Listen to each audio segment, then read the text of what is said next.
So to show you what happens after pollination, I'm gonna dissect this pumpkin for you. So you can see here, it has 4 lobes, 1, 2, 3, 4. And when we pollinate, we take the male flower and we get all the pollen onto these lobes.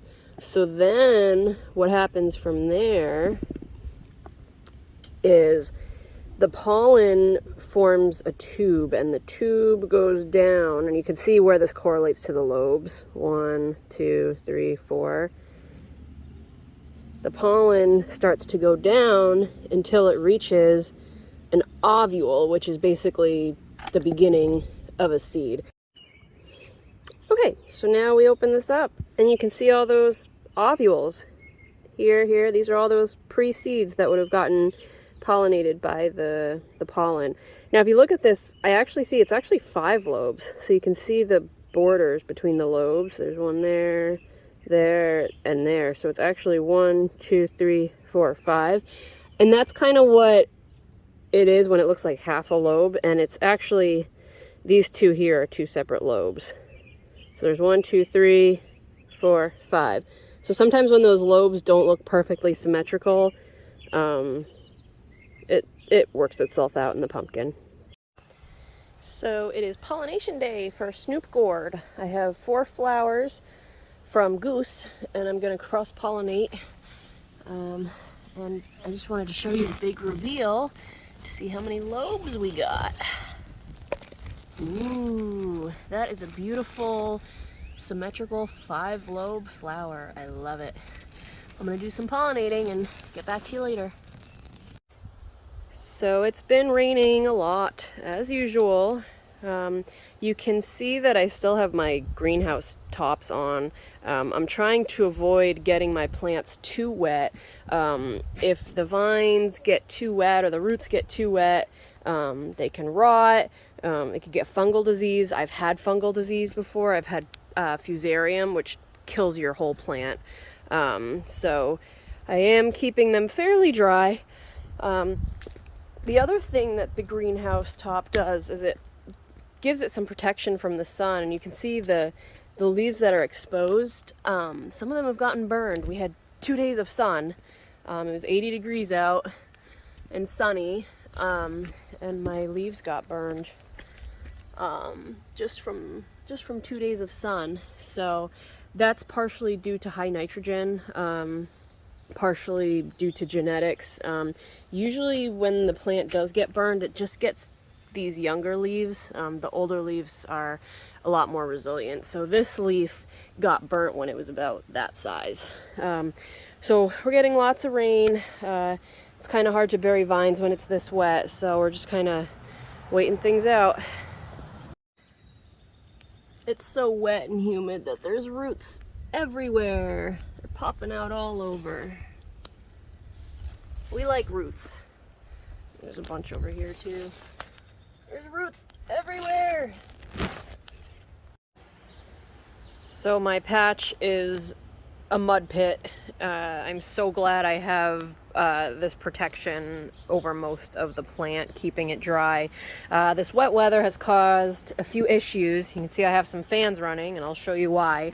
So this here is Goose, and for the record, all the problems are on Goose, not Snoop Gourd.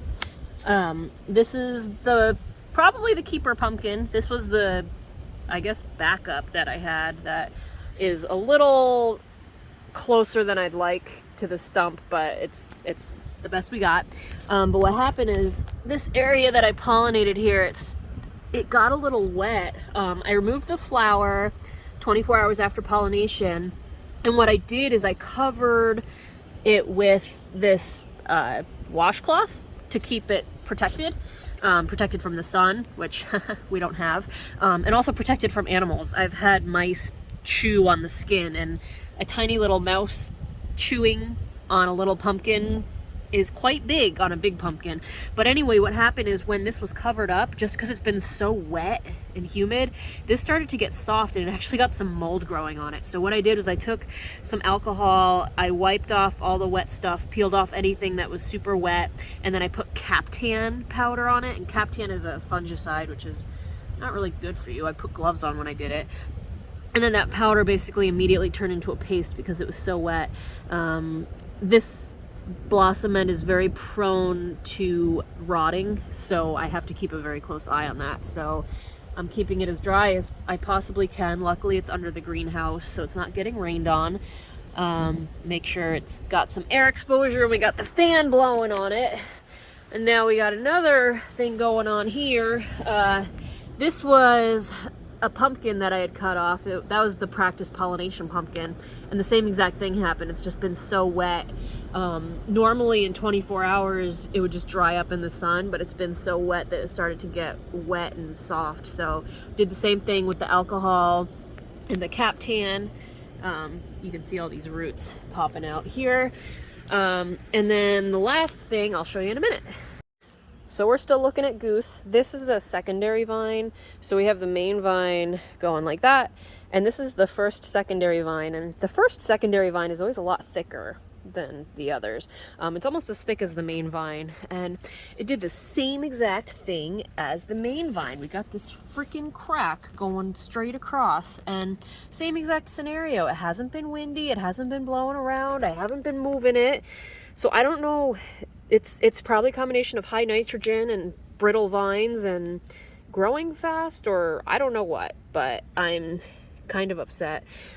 Maybe what happened was it kind of laid down quick, but it has, I mean, they're not really laying down quick, so I don't know. I'm just gonna let this keep going because it only has a few more feet to go before it stops. So basically what happens is any nutrients and water further back, it's gonna come this way and to the pumpkin theoretically. So there might be a little bit of a decrease in flow to the pumpkin, but there's nothing I can do at this point, so it is what it is. Thanks a lot, Goose, and thank you, Snoop Gourd, for being the star today.